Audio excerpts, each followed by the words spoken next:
this stuff in proactive young ladies. So these people was already active. They already knew what they was doing. They've been doing it for years, or whatever time period they've been doing it. They've been doing it, and whoever taught them or whoever they taught themselves, they was fitting to teach me.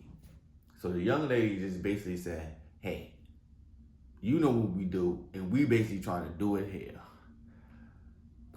So I don't know. Like I didn't say yes or no. It just sort of just started to happen. And within the first half hour, it was like, hey, we need an air mattress, we need condoms, we need baby wipes, we need this, and this is how much you be getting off for each. You know what? Look, let's give you money now. And I had money in my hand, and I'm like, what the freak? And then as that started to go, um, yeah. So basically that first night, well, the first night really wasn't too many dates. It was like the conversation, right? So then we started relaxing. We got some food. We ate. I believe one or two girls did do out calls. They went out and did out calls with the dude downstairs, and they drove. But it was more. And then when they came back, they gave me money. So that was the thing. So honestly, I still was horny and trying to figure out if I was gonna have sex, right? So basically, I brought that up to the main person, and I was like, "Yo, come here, let's do this."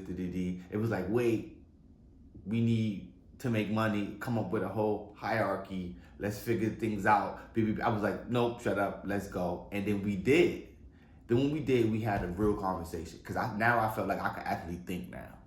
Then I'm like, wait, how much money do I get off of what? And what's this for? And why do I get this? Now I'm trying to figure out. And then this person started to explain to me about everything. And then now, okay, it goes like this. So basically, this one girl was the head of the three girls. So the three girls were, so if they made, so they did a short stay, which is say $100. I'm going even numbers. Everybody's price is different. It's just this is what I experienced. So a short stay could be say 60, 70, 80, $100. Cool. Half hour, anything 150, 120, something like that. And then say an hour, 200, 300, depending on whatever case may be. All right, cool. So if somebody did a short stay, a half hour, for me, I'm getting every day I'm gonna make $50 or I'm gonna make $30 or more. So say majority of these short stays, I'm getting 30, 40, something like that. If everything is, half hour, which was more half hours and hours, so I'm getting in my pocket 80 per, and this is 4 girls. So the fact that it's 4, you don't know, people waiting to do dates. So so I'm waiting for the next 80, waiting for the next 100, waiting for the next 150, while they keep the other half, 50-50. I'm only getting service for the actual cash. So cash is in hand. And so basically by the time the first night was done, not much dates was happening in the house. No dates really happened. I think one happened in the house. And it was like a regular, they just was cool with going in the back room. They saw me, and it wasn't really like a thing. It wasn't like work. It wasn't like the punching the clock. It was like, all right, let's get the taste, let's get the feel of the place. And I made some money. I had some money that day anyway, but I basically was broke. But I was getting unemployment, but I was broke. So by that night, I probably made like $500. And food was bought, weed was bought, drugs was bought, and yeah, sex was had with 2 people that night. From me, I had sex with 2 people. And then from there, I literally, other than the main girl, I didn't have sex with no, I did like this other girl because she was beautiful. And I was like, I'm not gonna not do that. I don't care. So that happened on the regular. But mainly it was just the main girl, right? And after that, I just really put everything out my brain. I can tell you right now, through the whole process of the 7, 8 months that it really, really went on hardcore, maybe I'm gonna give it a year and a half that it went on hardcore.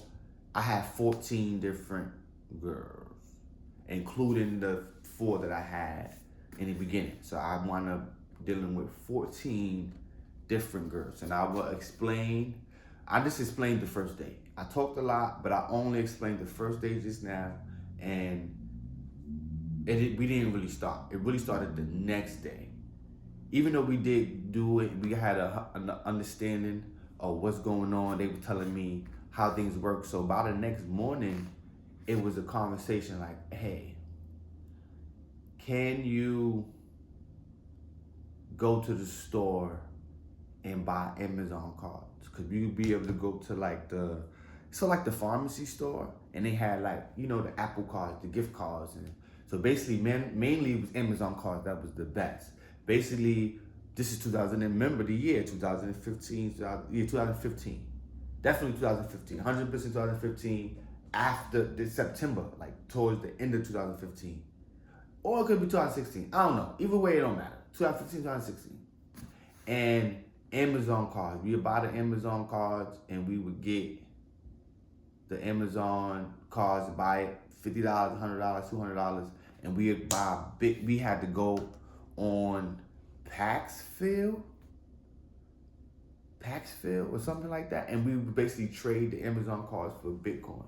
And then that allows you to take the Bitcoin and put it on Backpages. And Backpages allows you to put pictures and your number and everything up there, and that allows you to post and then do boost to your older post, and it costs money. $1, 50 cent, $50, 50 cent, $2, $3 for a post and stuff like that. But you're using it all day. You're doing it 5 times a day. You're doing it during the peak hours where people want to, you know, come out and spend money. You're doing it multiple times. So it was good to always have $200-300 in your account, because mind you posted multiple girls. And then when say you find somebody new, they know you set up when you legit, when you could post them right away. So that was a good thing. You could just post somebody right away. So recap real quick. So basically, I was living with the girl a couple blocks, like a block away. We wound up having a fallout. I was, I was working productions and doing that and stuff like that, like TV shows and stuff like that. I did locations and other odds ends, flagging locations, stuff like that. So I made decent money, but we were doing that. And basically, something happened. After the thing happened, I sort of moved up the block, squatter. Understand what's happening. I'm 100% a squatter, not paying rent. The other boy, African friend who we made money with in all type of ways, squatter as well. We living there. We got a Honda, so we actually driving around doing stuff. That's before I bought the Max, but he had a Honda, so we used to do stuff, drive around, do all type of stuff, make money. So it was like it was like a cool breeze type life. So after that, we did a lot of things, which is did this, did that, blah, blah. So by the time we made it to,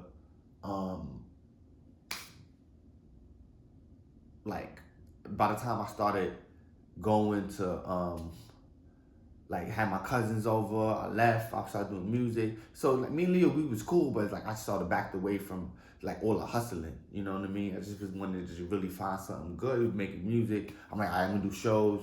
But then what happened was my cousin was there. He was getting on my damn nerves so much. I couldn't even, even if I was talking to somebody, whatever, I could always bring them. But I was like, yo, come, you gotta leave, or blah, blah, blah. So I say, yo, I can't even jerk off if I wanted to, because you always here. So he had a wife, he had a girl and babies and all that. I said, go to them, what you over here? Because my house, you could chill more. So he left. Boom, in that same breath, unemployment hit. Once it hit, I called up Backpages, ordered some people, whatever, had to go get them.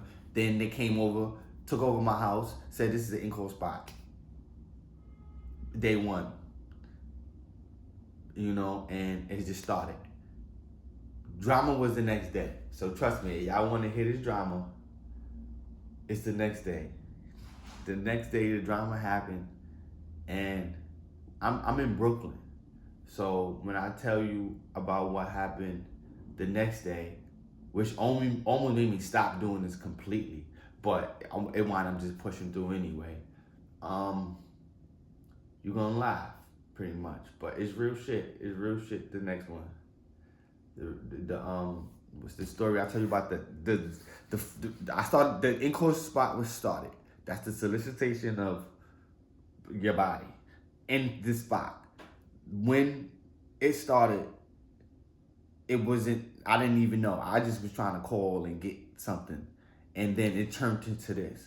They said everybody chooses. And I got chose by 4 different people at one time. And then I say I got chose because after nobody left for 7 months. So if that's not chosen, and I was giving money, I didn't tell myself, not to say nothing wrong. You know what I'm saying? Not to put them down, but you know what I'm saying? And it's a lot. I'm going to tell you about a lot. So please tune in to this. I wrote a book. Check it out. It's called 595. I really wrote a TV show about it. And it went from an in-course spot to a trap house. So it graduates. It went from elementary school to high school to college. Like, so please check it out. Listen, stay in tune with this. And this is going to be in segments, but this is part 1. And if this do good, I'll be making part 2 and let you know about the second day and more days to come. All right. Thank y'all for tuning in. Champagne.